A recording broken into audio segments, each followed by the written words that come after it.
used to play ball, and on a Thursday night they used to bring Jackson over to her place, and she'd look after him while they went to play ball.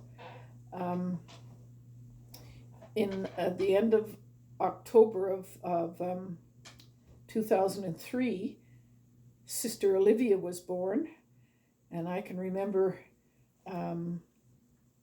David telling me that baby was born. I was I was working then, but I were very flexible, so I took time off and went to the hospital, and I was able to go into how different things were from when my kids were born. I could go into the room, and Olivia had just been born, and I could see her and watch them weigh her and everything. She had a lot of, Jackson was blonde. She had a lot of dark hair, and whatnot. And they turned out to be, Jackson's very much like his mom, and Livy's much like her dad.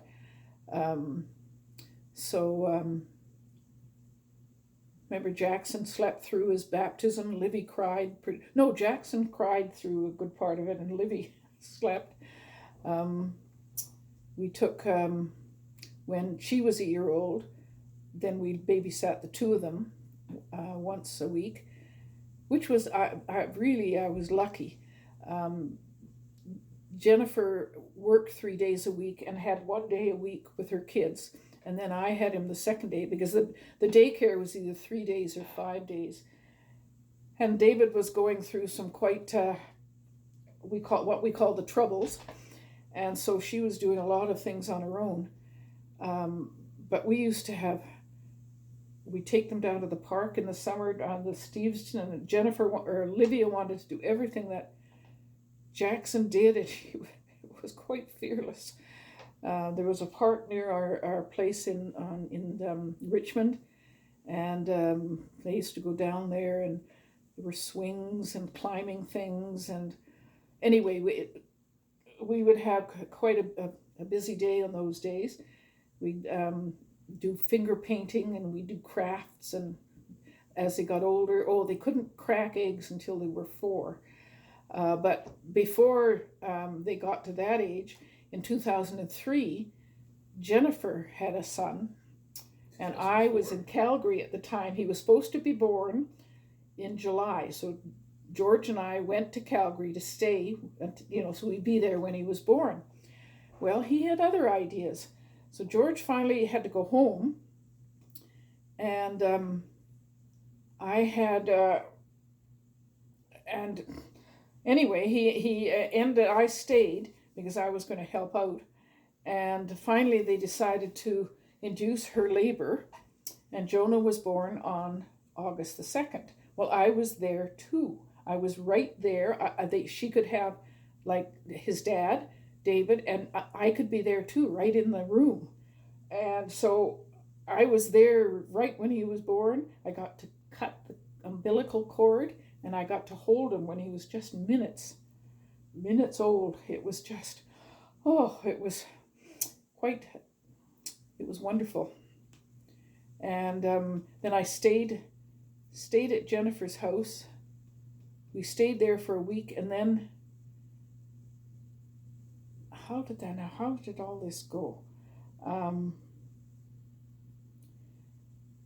Because I stayed for that week, and then Jennifer was going to come to Vancouver.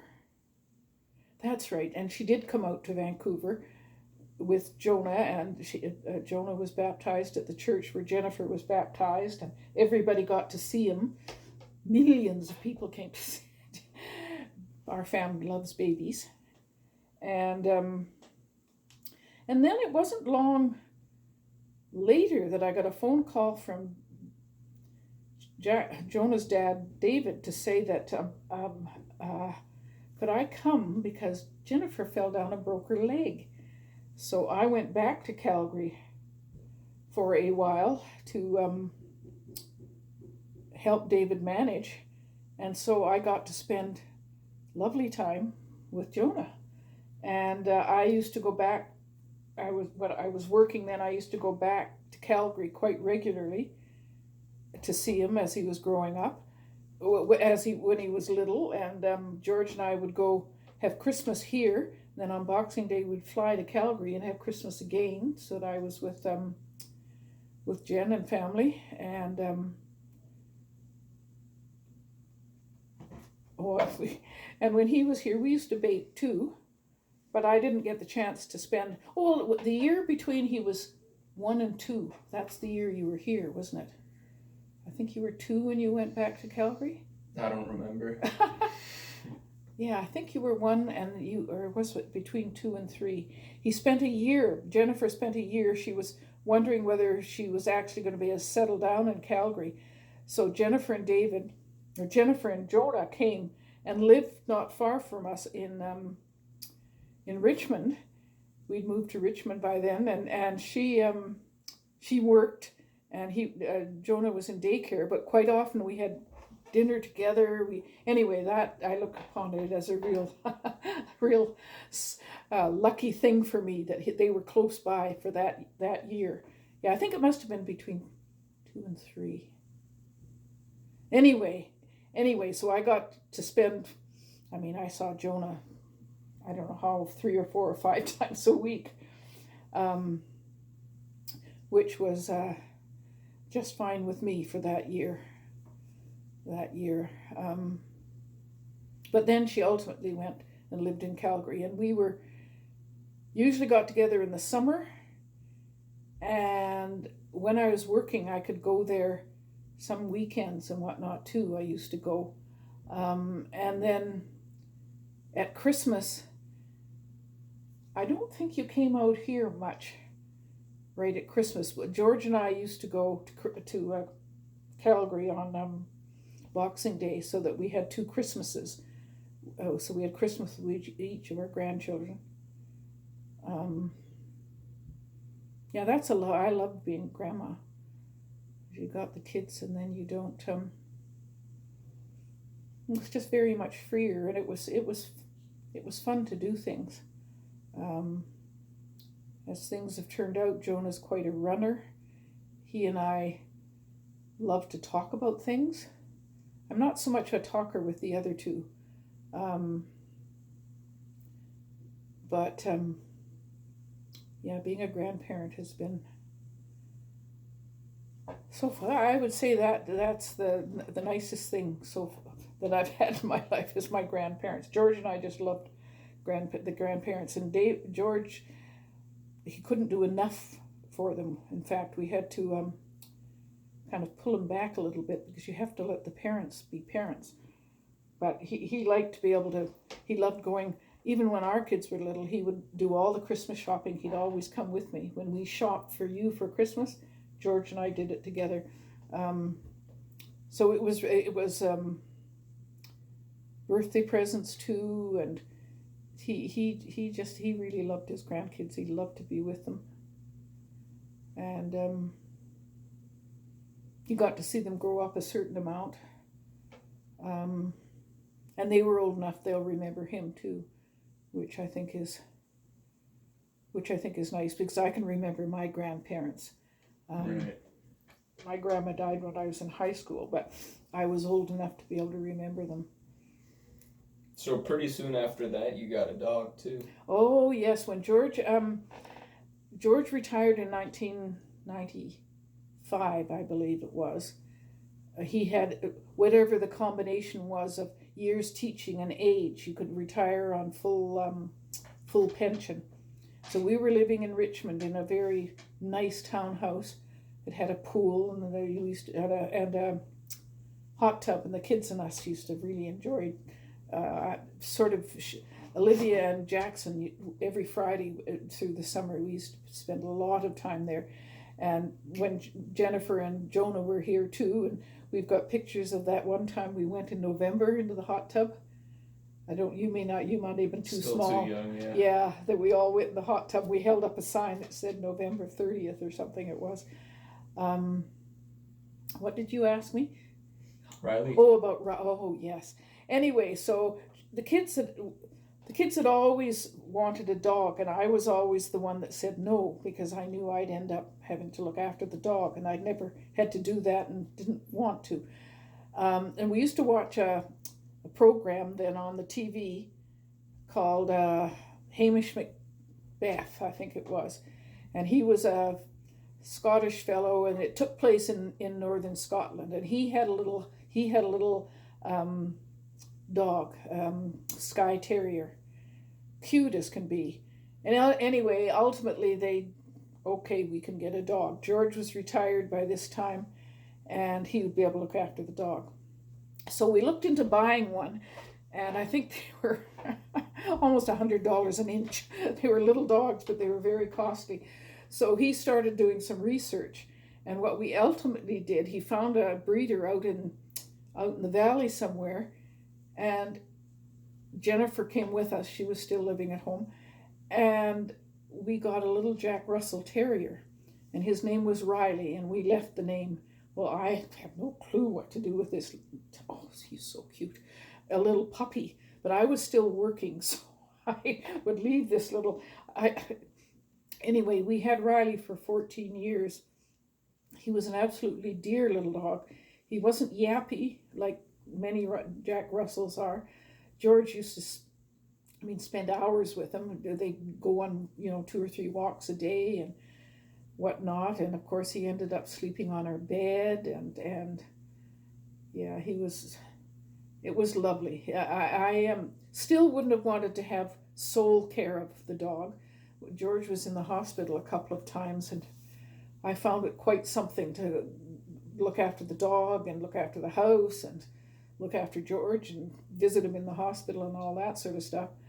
But Riley was really, and we used to have a hanger where his leash and things were, and it was almost a step along your way of growing up for the grandchildren when they could reach up and get the leash. But they were tall enough to get the leash. And I think Riley took each of them for a walk, because he could pull them over and whatnot. But, and the kids, we used to, throw balls. The two, Jackson and Olivia, and I don't know if we did it with you two or not. We used to sit upstairs in our house. There was, in the hall, there was a few steps up to a slightly higher level. And we used to sit on the top step and throw the ball down the hall and into our bedroom if it was crummy outside. And then Riley would run and get it, and then one of Jackson would throw it, or then Olivia would throw it, or whatever. And I'm sure we must have done that with you. Probably, too. Yeah. Yeah. We used to go down to the park just by our place on Westminster Highway, and there used to be a whole bunch of, I don't know how many dog owners, couples used to go down there around 7 o'clock of an evening, and all the dogs would run around, and I used to be embarrassed as the dickens because Riley was trying to show who was boss. And anyway, he was humping everything that didn't move. But that was really very nice too. The only thing with Riley is he didn't travel well in the car. When he was a puppy, of course, he was teething and he chewed on the seat belts. Well, George didn't like the cost of having to replace the seat belts. So instead of giving him something else to chew on, we didn't clue in. We just didn't take him in the car very much. And that was always made a difficulty in many ways because he just didn't travel well. But other than that, we'd have people over, and he was always a nice little dog. Yeah, he would bark at some people, but not very much. You didn't hear him bark much. The kids figure we let him get away with way more than we ever let them do. But yeah, he was a sweet, sweet dog. And then he got sick, and it was something called, I don't know if it was Addison's disease or anyway, the medication and all that. Our vet bills were quite interesting that last year, but it just didn't work. And he was at the vet, and they called to tell us that the vet didn't have people there in the evening, and so they couldn't do anything more for him, unfortunately. So we brought him home, and he died on George's lap. And we were all very sad. George's sister Margaret had really, really liked Riley too. And anyway, it was quite a sad time for us all. But we figured we were too old to get another dog. Yeah. To see another dog through. He was, and I think for each of the grandchildren, he was kind of a special little thing too. So we when the kids were little, we had like a budgie bird, but we didn't have anything that could run free. We had a little budgie, I think we called him Fred. Strictly speaking, he was George's bird. And I can remember. Oh, and we had when the kids were little, we had guinea pigs. Yes, we had guinea pigs in a cage thing that George had built. This was in the place on Yukon Street. We had 2 or 3 guinea pigs. The last one we had was, I think, had been interbred one time too often. He was kind of a pretty little thing, nice caramely color, but dumb as his post. David had a gerbil, I think, up in his room for a few years. But we didn't have like cats or dogs or things that could run around the house. But George and I sure enjoyed Riley, and it was really nice. We got him in '98, so George had been retired for a couple of years, and it was really great company for George. Yeah. So speaking of George, talking about, I'd say probably the last 5 years by now, right? The diagnosis he had and that whole evolution. Yeah, George was a very precise, and he taught woodwork and that, and he made a number of things around the house and all this sort of stuff, and he was a runner. He ran marathons, and he had a group at the South Slope Y that he ran with for years and years and years, and he retired. He was good health and so on, and then about 4 or 5 years ago, I started noticing things that I'd speak to him about something or say something. I remember it was at Christmas, and I asked him about something, and he looked at me as if I was speaking another language. And we were going to hang something on the wall. And just the way he talked to me about how he would do it, something was wrong. And so as that year continued on, it was getting more and more obvious that something was changing. And by September, we were driving, and he seemed to, you debate that he seemed to be fine. But this one time we were driving, we were coming home in Richmond, and there was a place where they were doing some construction or something, and they had a whole bunch of these orange plastic kind of stick things. He didn't know what to do. He got there, and he was driving the car, but he didn't know what to do. So I had to kind of steer us around and whatnot, and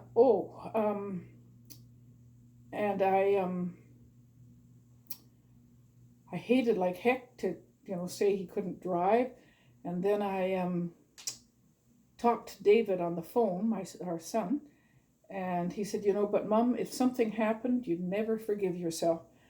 So I can still remember the day I told George that I think I have to have the keys. And being George, he was very thoughtful of other people and so on. And I said, it's just not safe. I mean, if we could guarantee if anybody got hurt, it would just be us. But, what if we hurt somebody? Anyway, that was really difficult. And it was a couple of months later, he was diagnosed with Alzheimer's. And so the next year, ultimately I dressed him in the morning, and anyway, I had to do, he was going to daycare a couple of times a week for a few hours so that I would get a break. I couldn't leave him at home. Sorry, go ahead. And it was just so sad. And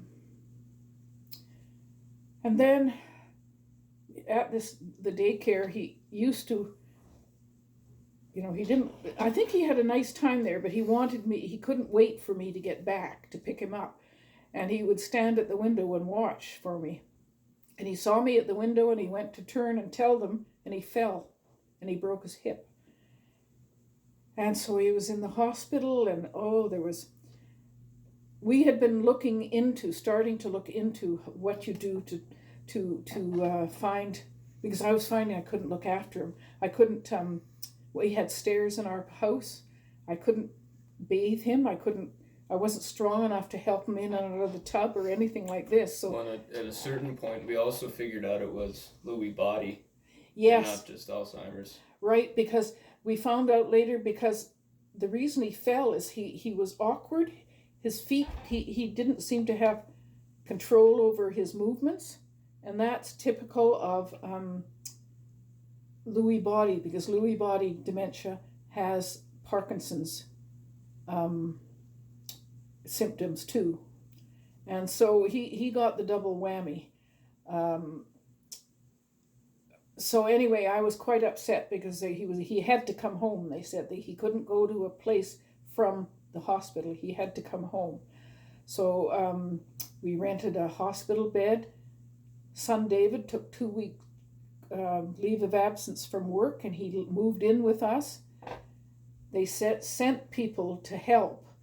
They said 4 times a day, but these people were very eager and helped, but most of them didn't speak English too well, and he was not good at picking up. His hearing was bad, and anyway, it didn't work. But David was an absolute gem with him. Neither David nor I ever thought we'd end up wiping his bottom, but we did. But again, George's nature was, he was never mean or... He'd get very, very frustrated, but I wasn't in danger of, because some people with dementia get quite violent and everything. He never did. But we finally he got into you have to take the first place that they give you, and it was way out in Surrey. But he was only there for a couple of weeks, and then he was transferred to a very nice place in New Westminster. For heaven's sakes, Royal City Manor. They shared a room, but it was quite a very nice place and all this sort of stuff. And but the drive, it was an hour for me each way. And the dentist who we went to, Dr. Liang, the dentist was wonderful with him, and he would go there and he would relax, and they could tend to, so it would be an hour out to pick him up, then an hour to take him back. Anyway, and as winter was coming on, it was just getting too much, that much driving. So he was able, I'm trying to think when he got into it. Anyway, he got into a place called Richmond Lyons Manor, kitty corner from Costco in Richmond. And he shared, their rooms were much bigger, and he had a window right next to, it was quite a nice place too, and they had a lot of programs and all this sort of thing. When he got there, he could still do simple addition and different things like that. The occupational therapist was working with him, but it wasn't that long. A year or so was he in that place. Anyway, his dementia moved ahead at quite a pace, and he started yelling. I could hear him as I entered into the building, yelling, and he'd be banging on things. And apparently this is all typical of, and it was getting, they did move him to a single room because he was disturbing his roommate so much. Remember the dentist, she came and cleaned his teeth and everything there. But he was just getting harder to handle than they could manage. And so he was then, what I in essence had to do was commit him to a mental facility. And it was called Parkview, and it was on, near Cambie and Marine. But it was a place on his floor. There were only 16 clients, much a higher ratio of staff to Patients. and he wasn't there all, but they were, oh, I couldn't have wished for a better circumstance for his death.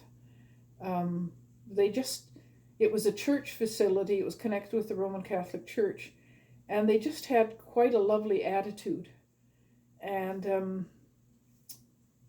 anyway, it was, he seemed to be doing not badly, and then the doctor phoned me one day and said, I think you better get in, or get your family here, because I don't know if he'll make it the weekend. And so phoned Jennifer in Calgary, and her principal told her just go. She made arrangements for Jonah, and she got here that night. My niece Tammy went and picked her up from the airport, and so we went in during the day. And the last few days, Jennifer was going, she came in on a Thursday, and I think she was going to go back on the Tuesday. And so he made it through the weekend, and on Monday and Tuesday, no, Sunday and Monday, I guess, we stayed overnight in his room. She, with her phone and all this stuff, could play music for him, and I know he heard her, because he wasn't talking or anything by this time. And I could see bits of smiles on his face when she talked, and she played John Denver for him. And we stayed 2 nights, and then Jennifer was going home on the Tuesday, so she stayed as long as she could. And then I was in on Wednesday, and then I got a call early Thursday morning to say that he had died. And he'd had a very gentle passage. So I thought he was a very good guy, and I was just so glad he was where he was, and that all this happened before COVID-19 started. And how old was he? He was 82.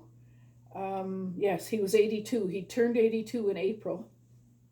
And yeah, he was 82. He was quite skinny and everything. But we were able to have a service and everything, and the church was full. It was quite a night, a celebration. David, well, it was hard on both the kids, but David just